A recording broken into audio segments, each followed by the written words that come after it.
In this video, we're going to look at how to apply opposition instructions in Football Manager 2026. Opposition instructions are really important in Football Manager. It is how you tell your team how to defend against the opposition.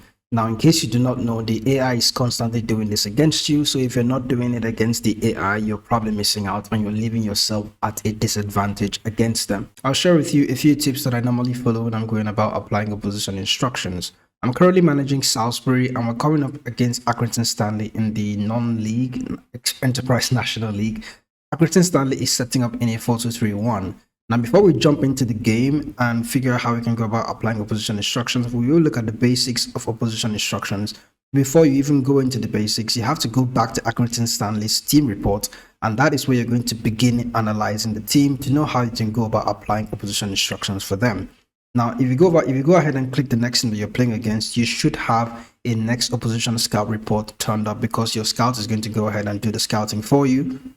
If you're in non-league like me, you might have to manually set it, but if you're playing at an elite club, you already have this opposition next report prepared for you. So go ahead and click the opposition's next report, and then you can go ahead and see a list of all the attributes and stats that is going on with Accrington Stanley at the moment. You can see who their key players are. The opposition report is divided into the overview, football or formation analysis, goal analysis, set piece analysis, and team analysis. But for the sake of opposition instruction, we're going to limit our report to just the formations and the team analysis, and if possible, just the notable players. All the other goals and set piece analysis are for a different kind of analysis. So going over to the notable players, then you can see right under the manager information, you can see the notable players in Accrington Stanley. They have Josh Matthews and they have Tyler Walton. They also have the best defender, or their best defender is Devon Matthews. These are key players that you want to pay attention to when you're going about applying opposition instructions. First of all is Josh Matthews. If you go ahead and click Josh Matthews, the only key thing we see about him here is that he has a very good work rate. He's also the top scorer in the team, but his first touch is not very good, so that could help us a bit. The most assist comes from Tyler Walton, and you can see that Walton is a much better player than the first guy that we looked at. He has good acceleration, stamina, pace not so much, but he has heavy work rate, up to 16 and even 20. He can also play multiple positions, so that's a player that we want to pay attention to. Devon Matthews is a centre back, and if you look at Devon Matthews, he's 6'3", so we're not going to beat him in the air if we don't have players taller than 6'3". As a centre forward, I don't, so there's not going to be any point playing floater crosses or trying to win the ball in the air. He's also very good on his right foot, and he has reasonable left foot, so showing him to his left foot might not really work in our favour. Now that we know who the notable players are, we can look at the formation of Accrington Stanley. Accrington Stanley like to play in a 4-2-3-1 system, and out of possession, they're going to be playing in a 4-3-3. Now, the reason why I'm showing you this is because in the 4-3-3 out of possession, this is the formation that you're going to be playing against when you're in possession of the ball. When you're defending, this is the formation that you're going to be playing against. So we're going to pay a lot of attention to the out of possession formation, because that is the formation that we're going to be attacking against. Now that we know that they're going to set up in a 4-3-3, we will stick to our 4-2-3 system. We can now go back to the opposition instruction screen. There we can go about applying the opposition instruction based on the knowledge that we've gathered from the opposition report. Now that we're back here, we know the 4-2-3-1 is their system. We are going to be defending against this. Now we know that the key players are Tyler Walton, Josh Woods, and Devon Matthews. Those are the players that I'm going to start with. Now Josh Woods, I'm not sure how good his weak foot is, but I tend to focus on players showing them onto their weaker foot, especially the striker. Tyler Walton, on the other hand, he is also the main assist player, so I'm also going to go ahead and show him to weaker foot. If you look on the top right here, Callum Hart, my assistant manager, has also recommended that we go about marking Taron Alakiaka.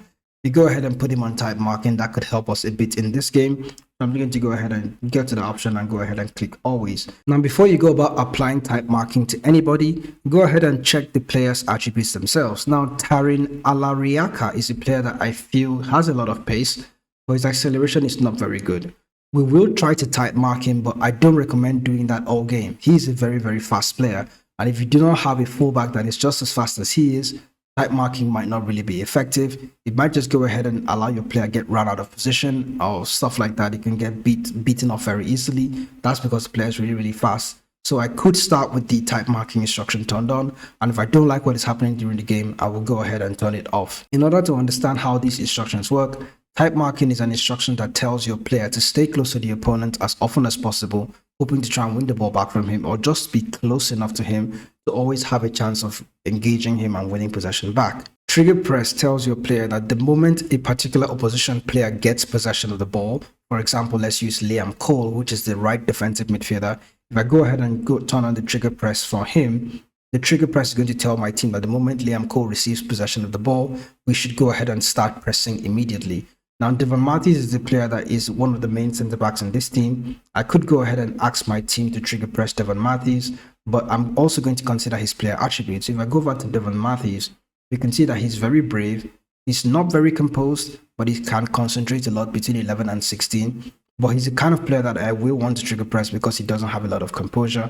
So if I go ahead and turn on the trigger press for him, the moment Devon Matthews receives the ball from the goalkeeper, my team is going to go ahead and start pressing. Tackling, on the other hand, is what it says. It defines how effective or how hard your team is going to go ahead and tackle. If I go ahead and click this, you can see normal tackling, easy tackling, and hard tackling. So normal tackle is your team deciding any kind of tackle, whether it's going to be a sliding tackle or a standing tackle. Easy is focusing on standing tackles. Hard tackling is going to be a full-on sliding challenge to try and force the opponent to have a difficult game. Show on to weaker foot is deciding where you want to angle the players pressing to. Now your team, if they are pressing the opposition's right back, for example, and then they want to press and show him to his left foot, they will tend to show the right back inside. That's because the right-sided fullback, his left foot is going to be on the inside. So if you go ahead and show a right-sided player to his left foot, you're showing him inside. If you go ahead and show a right back on his right-hand side, playing on the right-hand side, you're going to show him outside. So if the player is a right-footed player playing on the right-hand side and you show him to his right, you're essentially asking him to go and cross the ball as often as possible.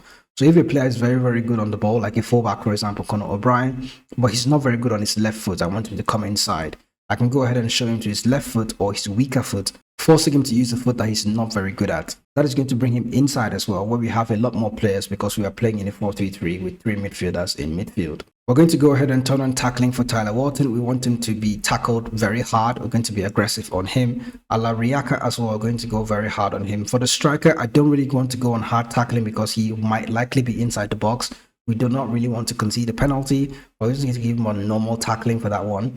And with opposition instructions, we don't really do too much at the start of the game. Usually a lot of opposition instruction comes in when you've already started the match and then you're watching what is happening inside the match, and then you can see how that actually goes. So let's get into a game. So we have the game now coming up against Accrington Stanley, and we are in our 4-3-3, and Accrington Stanley, as we predicted, will play in their 4-2-3-1 system. Let me just pause the game here, and then we can see that Accrington Stanley, even though they have a flat back four, their 2 defensive midfielders are here, and then there's Proctor, that is the attacking midfielder. You have their left midfielder and their right midfielder. We are playing a simple 4-3-3 system, so hopefully most of the opposition instructions that we went ahead to apply will help us in this game. We currently also have attacking mentality set. That is the way we've been playing for the past 3 or 4 games. So it might leave us exposed at the back, but hopefully it's going to help us be a bit more aggressive when pressing the opposition. So let's just go ahead and unfold and see how the game unfolds, or let's just continue the match. There's Walton, he's cutting inside. Essentially, he's the more creative player in the team. He tends to do most of the assist. He's supposed to come outside and then cross the ball, but we're kind of showing him inside into his weaker foot now, and that is what we want to do. Hopefully it's not going to hurt us throughout this game. It's still very early on in the game. Let's see how it unfolds. There's the recovery, and then Reed goes on to get it. We've got a throw. Here's Humphreys. There's a cross into Hedges. Hedges couldn't get there. Long ball out to Ngolo, out to Humphreys again. Humphreys plays a low ball in. There we go. Hedges 1-0 Salisbury. That's a fantastic goal. So far so good. We are controlling the game like I expected. We have over 70% possession, to be honest. 77% possession. We are completely dominating the game against Accrington Stanley right now, and we just scored our first goal. It's 1-0. I do expect Accrington Stanley to try and grow into the game a little bit, which is going to help us apply our opposition instructions and see how effective they are helping us defend against them. So there's the long ball out, headed away. There's Proctor. There's Woods, lovely ball. Oh, he went on to score. So that's a ball from a deeper position from a defensive midfielder, which we did not consider when we're applying our opposition instructions. We could go ahead to put him on pressing. That's Martin. He plays a long ball all the way out to Woods. Remember that Walton has already been nullified from the game, so he is not the threat anymore. However, the threat is coming in from defensive midfield now, so we have to go ahead and plug that hole. There's Proctor again.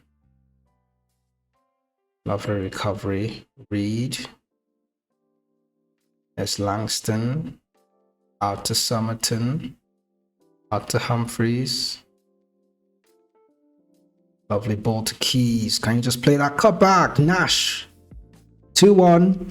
So now it's going to be a very, very good time for me to pause the game here, go back into tactics, and go back to opposition instructions and try to deal with Martin. Now, Martin is the player that played the lovely ball to Wood to go ahead and score their equalizer. You can go and put him on normal tackling. Weaker foot, I'm not so sure, but I can just go ahead and check. There's not much information on his weaker foot, but we can go ahead and try to show him on his weaker foot as well. That might help us. And we can, since he's a central midfielder, we can put him on tight marking and stop the passes from getting into him. We have a central midfielder that would do the job of marking him. So I'm just going to go ahead and click confirm and proceed to continue the game.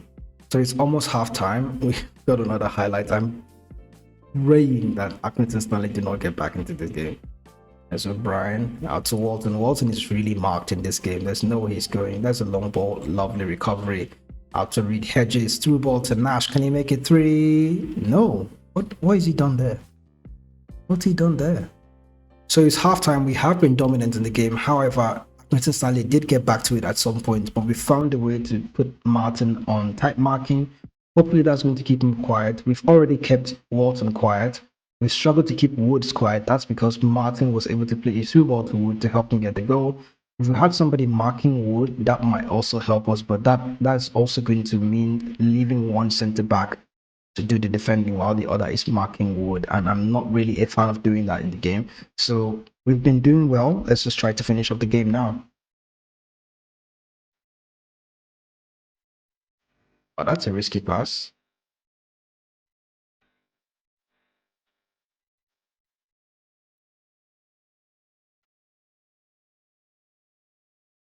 Walton. At least we've taken care of Walton. Coyle out to Walton again. Recover. Thank you. Ngolo, lovely ball out to the fullback in Putman. Can he play a good ball? He goes all the way. He goes all the way. Reed makes it 3. That's a fantastic goal. So we're going to try to play out from the back. Very simple. Nothing too rash. Nobody should give the ball away here.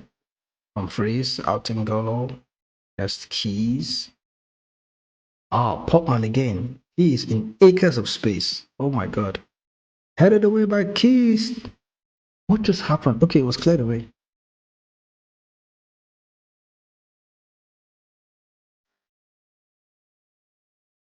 There's Nash. Can you make it 3? Nash makes it 3. That is his hat trick. That's what a stellar performance from Nash. Oh my goodness.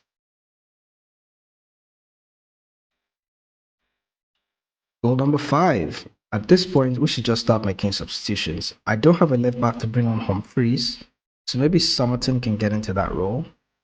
Let me just pause it here. But then bring on Somerton and then take off Humphreys for Revan and then confirm. Goal number 5. This is actually a very, very good performance. Oh, at some point, I'm thinking Accrington Stanley might try something else that could be funny, but we're doing okay. It's been a complete performance from my team, and there's a through ball. Even if they go ahead to score, it's lower leagues. I don't really worry about that too much. You can't concede goals. It's normal, but the game is done and dusted already, and I'm comfortable with that. So we could do better defending this, to be honest. But I just think my players do not have the mental capacity to stay all 90 minutes without conceding a goal. It's just the nature of the lower leagues, right? So there's the game done and dusted. We've gone ahead to beat Accrington Stanley by 5 goals to 2. A lot more than we expected to win the game. I expected it to be a very close game. But opposition instructions did help us get a good result in this game. And possession-wise, we lost from 77% at the beginning to maybe 54%. But our XG is all the way up in 4.22. And Accrington Stanley, we suffocated them to only 0.33 XG. So there is the opposition passes per defensive action. They had about 33, to be honest, and we had only like 17. So we were not really triggering them and forcing possession from them. We had a style that we wanted to use, and that is what we implemented, and it helped us win the game by a good margin. So we are not the very best team in National League. I think we're newly promoted. So this is our first season in the upper division. and we went ahead to beat the team like Accrington Stanley by 5 goals to 2. So that is how you go about applying opposition instructions on Football Manager. For more videos like this, do let me know in the comment section if you have any additional questions. I will go ahead and try to do more. We've done one for the 4-4-2 and we've also done one for 4-3-3. We might go ahead and do it for a 4-2-3-1. Do let me know if you want to see that video. And for more details about the tactics that I used today against Accrington Stanley, the 4-3-3 system, I will put a link in the description so you can check out that video and look at that tactic if it's also going to work out for you. If it's something that you like, go ahead and check it out, and I'll see you in that video.